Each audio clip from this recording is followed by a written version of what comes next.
Assalamualaikum warahmatullahi wabarakatuh.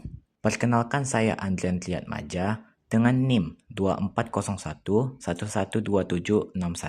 Pada kali ini saya akan menjelaskan 15 soal logika formal yang biasanya muncul pada tes akademik potensial. Tanpa berlama-lama, kita langsung masuk ke soalnya saja.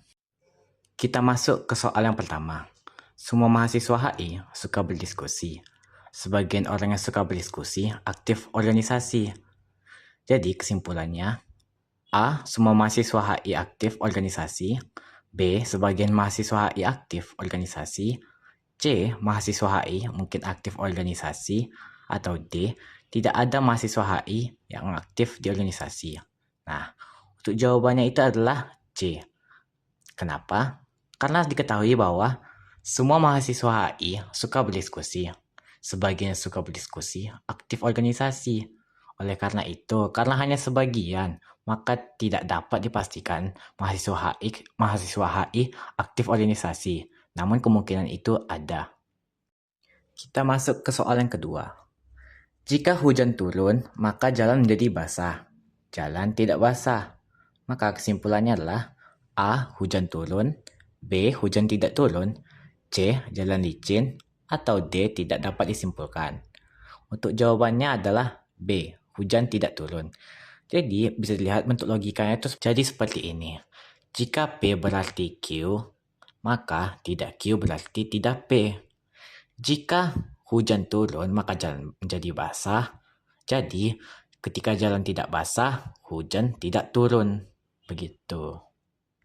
Kita lanjut ke soal yang ketiga. Tidak semua pegawai datang terlambat. Pernyataan yang setara adalah A. Semua pegawai datang terlambat. B. Sebagian pegawai tidak datang terlambat. C. Tidak ada pegawai yang terlambat. Atau D. Semua pegawai tepat waktu. Nah, jawaban yang benar adalah B. Sebagian pegawai tidak datang terlambat. Kalimat tidak semua berarti minimal ada satu yang tidak memenuhi kondisi tersebut. Makanya bisa terjadi sebagian pegawai tidak datang terlambat. Masuk ke soal yang keempat. Jika listrik padam maka internet mati. Nah, internet mati. Maka kesimpulannya adalah A. Listrik pasti padam. B. Listrik mungkin padam. C. Internet normal. D. Tidak ada hubungannya. Jawaban yang benar adalah B. Listrik mungkin padam. Mengapa? Karena jika P berarti Q terjadi belum tentu P penyebabnya. Jika listrik padam maka internet mati. Internet mati belum tentu karena listrik padam. Bisa saja internet mati karena gangguan lain. Begitu. Kita sampai di soal yang kelima. Oke. Semua dosen adalah sarjana. Sebagian sarjana adalah peneliti. Nah, kesimpulannya A. Semua dosen peneliti. B. Sebagian dosen peneliti. C. Dosen mungkin peneliti. D. Tidak ada dosen peneliti. Nah, jawaban yang benar adalah C. Dosen mungkin peneliti. Kenapa? Karena tidak ada informasi langsung bahwa dosen termasuk bagian dari sarjana yang menjadi peneliti. Begitu. Kita masuk ke soal yang ke-6. Jika harga naik dan pendapatan tetap, maka daya beli turun. Nah, harga naik dan pendapatan tetap. Maka kesimpulannya adalah A. Daya beli naik. B. Daya beli turun. C. Daya beli tetap. Atau D. Tidak dapat disimpulkan. Dari sini kita bisa lihat kalau jawabannya benar adalah B. Daya beli turun. Kenapa? Karena kedua syaratnya sudah terpenuhi, yaitu harga naik dan pendapatan tetap. Maka akibatnya pasti terjadi, yaitu daya beli turun. Kita masuk ke soal yang ketujuh. Di sini, buku dan membaca sama dengan garpu dan A. Menulis, B. Memotong, C. Makan, D. Memasak. Jawabannya adalah C. Makan. Kenapa? Hubungannya adalah alat dan fungsi. Buku digunakan untuk membaca dan garpu digunakan untuk makan. Kita masuk ke soal nomor ke-8. Semua siswa kelas A lulus. Budi adalah siswa kelas A. Maka kesimpulannya adalah A. Budi mungkin lulus. B. Budi pasti lulus. C.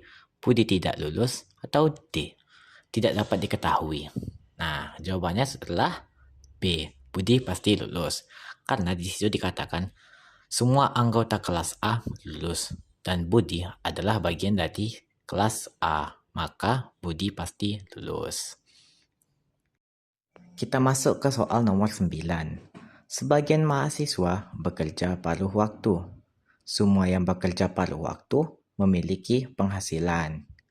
Kesimpulannya adalah A. Semua mahasiswa memiliki penghasilan. B. Sebagian mahasiswa memiliki penghasilan. C. Tidak ada mahasiswa yang berpenghasilan. Atau D. Semua mahasiswa bekerja. Nah, jawabannya adalah B. Sebagian mahasiswa memiliki penghasilan. Kenapa? Karena mahasiswa yang bekerja paruh waktu pasti memiliki penghasilan.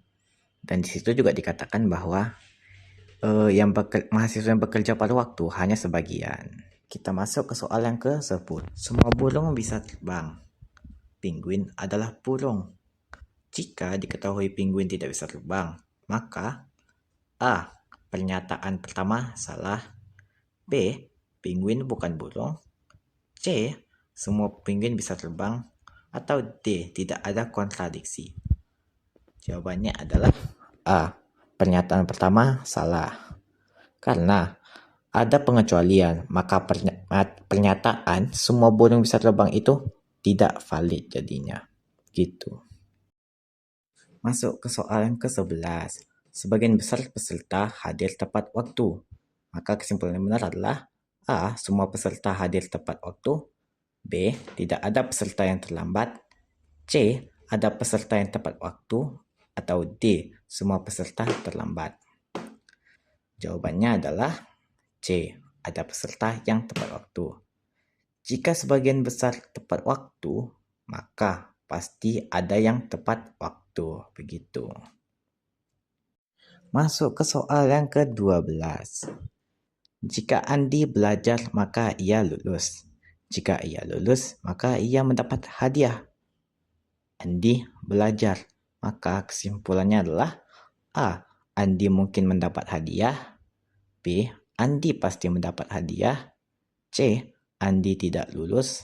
Atau D. Tidak ada hubungannya. Jawabannya adalah B. Andi pasti dapat hadiah. Kenapa? Karena kalau kita pakai rantai logika, jika Andi belajar, dia akan lulus. Ketika dia lulus, dia akan dapat hadiah. Nah, Andi ini belajar, berarti dia mendapatkan hadiahnya. Oke, kita masuk ke soal 13. Semua pegawai memakai seragam. Negasi yang tepat adalah A. Semua pegawai tidak memakai seragam. B. Sebagian pegawai memakai seragam. C. Ada pegawai yang tidak memakai seragam. Atau D. Tidak ada pegawai memakai seragam. Jawabannya adalah C. Ada pegawai yang tidak memakai seragam. Kenapa? Karena negasi ini adalah operasi yang membalikkan nilai kebenaran suatu pernyataan. Negasi dari semua adalah ada sebagian yang tidak. Maka jawaban yang benar adalah C. Gitu. Kita masuk ke soal yang ke-14. Lina pergi ke kampus atau belajar di rumah. Lina tidak pergi ke kampus. Maka kesimpulannya adalah A. Lina tidur. B. Lina belajar di rumah. C. Lina bermain.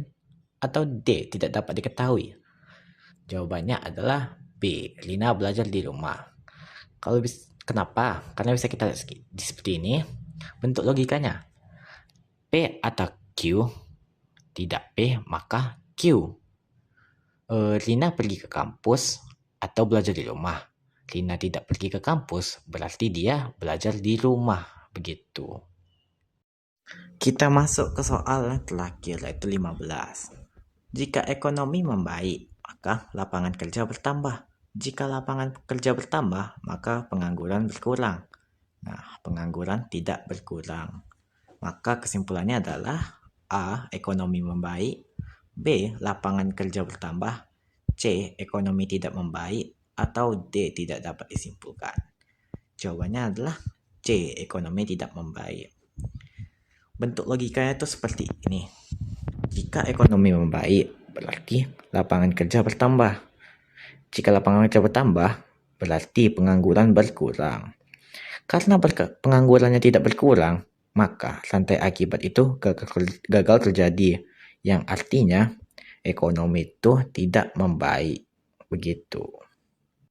Sekianlah dari soal-soal yang dapat saya bahas hari ini. Mohon dimaafkan jika ada kesalahan dari penjelasan saya. Wassalamualaikum warahmatullahi wabarakatuh.